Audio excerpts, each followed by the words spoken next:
मित्रों, किस श्राप के कारण इंसानों को कुत्ते का जन्म मिलता है और वो कौन से कार्य हैं जो हम इंसानों को अपने जीवन में नहीं करने चाहिए, जिसकी वजह से हमें नर्क में जाना पड़ता है और फिर हमें कुत्ते का जीवन मिलता है। मित्रों, हिंदू ग्रंथों के अनुसार इस धरती पर रहने वाले सभी मनुष्यों को मृत्यु के बाद उसके कर्मों के अनुसार अलग अलग योनि में जन्म मिलता है। कुछ धार्मिक ग्रंथों में ये भी कहा गया है कि जो मनुष्य अपने जीवन में बहुत अधिक पाप करते हैं उन्हें एक ऐसी योनि में जन्म मिलता है जिसमें वे अपना दर्द किसी दूसरे को बता नहीं सकते और न ही किसी के साथ बांट सकते हैं। और दोस्तों, आज मैं आपको यही बताऊंगा कि वो कौन से कार्य हैं जो एक मनुष्य को अपने जीवन में कभी नहीं करने चाहिए, नहीं तो उसे कुत्ते का जीवन मिलता है।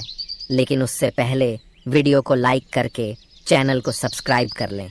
मित्रों, एक बार माता लक्ष्मी भगवान विष्णु से मिलने जाती हैं और भगवान विष्णु से कहती हैं, प्रभु, जब मैं आपसे मिलने आ रही थी तो मैंने देखा पृथ्वी लोक पर एक कुत्ता अपना कष्ट भरा जीवन जी रहा था और वो जहाँ भी जाता लोग उसे मारते हैं और उसे अपने भोजन के लिए इधर उधर भटकना पड़ता है। और प्रभु, इसे देखकर मेरे मन में एक प्रश्न उठ रहा है और मैं चाहती हूँ कि आप मेरे प्रश्न का उत्तर दें। तो भगवान विष्णु कहते हैं, हे देवी, तुम्हारे मन में जो भी प्रश्न है मुझे निश्चिंत होकर बताओ, मैं तुम्हारे प्रश्न का उत्तर अवश्य दूंगा। तो माता लक्ष्मी कहती हैं, मेरा प्रश्न ये है कि प्रभु, किस पाप के कारण मनुष्य को कुत्ता बनना पड़ता है? तो भगवान विष्णु मुस्कुराते हुए कहते हैं, आज मैं आपको एक कथा सुनता हूँ जिसे सुनकर आपको आपके प्रश्न का उत्तर अवश्य मिल जाएगा, इसीलिए कहानी को पूरे मन से सुनना। तो माता लक्ष्मी कहती हैं, आप कथा सुनाइए प्रभु, मैं पूरे मन से कथा को सुनूंगी। तो कथा को सुनाते हुए भगवान विष्णु कहते हैं, एक समय की बात है जब भगवान श्री राम अपनी सभा में बैठे हुए थे, तभी उन्हें एक कुत्ते की रोने की आवाज सुनाई दी। तभी सभा में मौजूद द्वारपाल ने कुत्ते को वहां से भगा दिया और अगले दिन फिर से वही कुत्ता उसी स्थान पर आकर रोने लगा और द्वारपाल ने इस बार भी उस कुत्ते को वहां से मारकर भगा दिया। और सभा के तीसरे दिन भी वही कुत्ता उसी स्थान पर आकर फिर से रोने लगा। तो भगवान राम के मन में एक प्रश्न उठने लगा कि आखिर ये कुत्ता रोज रोज मेरे दरबार के बाहर ही क्यों रोता है। और फिर भगवान राम ने उस कुत्ते के रोने का कारण जानना चाहा और द्वारपाल से कहा कि उस कुत्ते को यहाँ बुलाकर लाओ। तो उस कुत्ते को बुलाने के लिए द्वारपाल उसके पास गए और बोले, प्रभु श्री राम ने आपको अपने दरबार में बुलाया है। तो कुत्ता बोला, हे मुनिवर, मुझे एक ऐसी योनि में जन्म मिला है जिसका मंदिर, राजभवन, रसोई घर और गौशाला जैसे पवित्र स्थानों पर जाना मना है। तुम जाकर प्रभु श्री राम से कह दो कि वे स्वयं मुझसे मिलने के लिए यहाँ पर आ जाएं। और फिर द्वारपाल ने कुत्ते की सारी बातें भगवान श्री राम से जाकर बताया और ऐसा सुनकर भगवान श्री राम स्वयं उस कुत्ते के पास गए और उससे कहा कि तुम रोज मेरे दरबार के बाहर आकर क्यों रोते हो।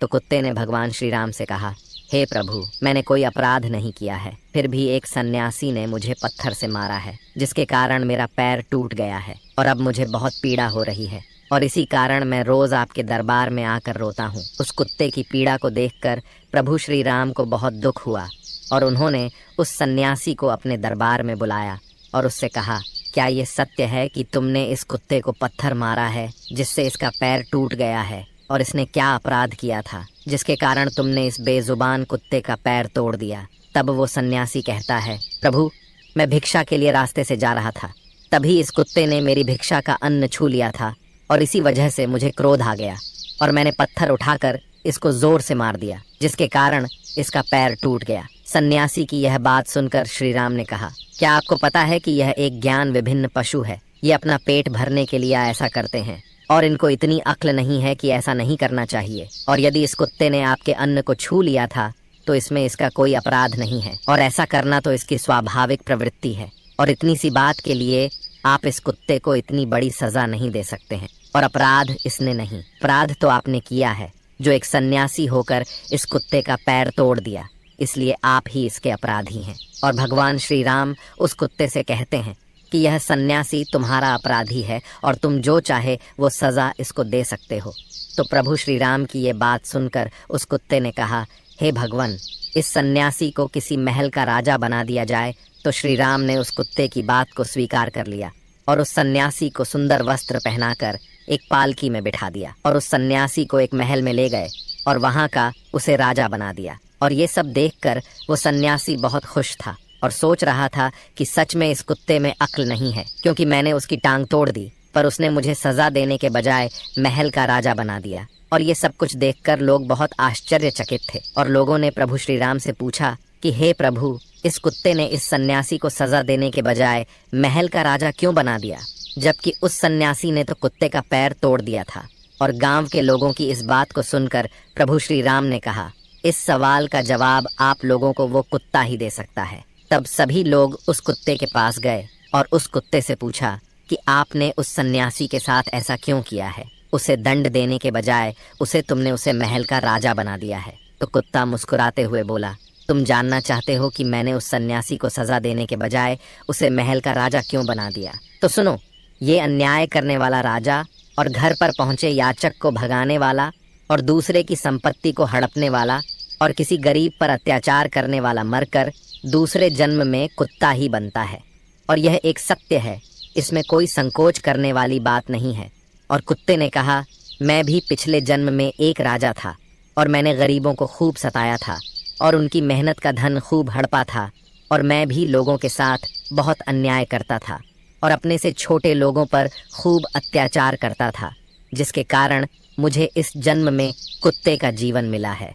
और अब मैं अपने पापों का फल भोग रहा हूँ और मैंने उस सन्यासी को इसीलिए राजा बनाया है ताकि उसे भी अगले जन्म में कुत्ते का जीवन मिले और तब उसे पता चलेगा कि कुत्ते की जिंदगी कैसी होती है और अपना पेट पालने के लिए कितने लोगों से मार खानी पड़ती है और हम कुत्तों का जीवन आसान नहीं होता। कथा को आगे बताते हुए भगवान विष्णु कहते हैं, हे देवी, ये वही लोग हैं जो पाप धुलने के लिए गंगा जी में जाते हैं, किंतु वहाँ से आते ही फिर से पाप करना शुरू कर देते हैं। और फिर माता लक्ष्मी कहती हैं, प्रभु क्या गंगा जी में पाप नहीं धुलते हैं? तो भगवान विष्णु मुस्कुराते हुए कहते हैं, गंगा जी में वही पाप धुलते हैं जो अनजाने में हो जाते हैं। जानबूझकर किए गए पाप कभी नहीं धुलते हैं। और गंगा जी में स्नान करने से वही इंसान पवित्र होता है जिसका मन साफ हो और मन में कोई छल ना हो। और गंगा जी में छल कपटी इंसानों का कुछ नहीं होता है और प्रत्येक मनुष्य को अपने कर्मों का फल अवश्य मिलता है। मित्रों, इसीलिए आपसे हाथ जोड़कर अनुरोध है कि किसी को जानवर को कष्ट न दें। यदि कोई कुत्ता आपके घर पर आता है तो उसे यदि रोटी नहीं दे सकते तो उसे मारो भी मत, क्योंकि वो भी एक जीव है, उसे भी दर्द होता है और ईश्वर सबके पापों को देखता है। मित्रों, वीडियो अच्छी लगी तो वीडियो को लाइक करके चैनल को सब्सक्राइब कर लें।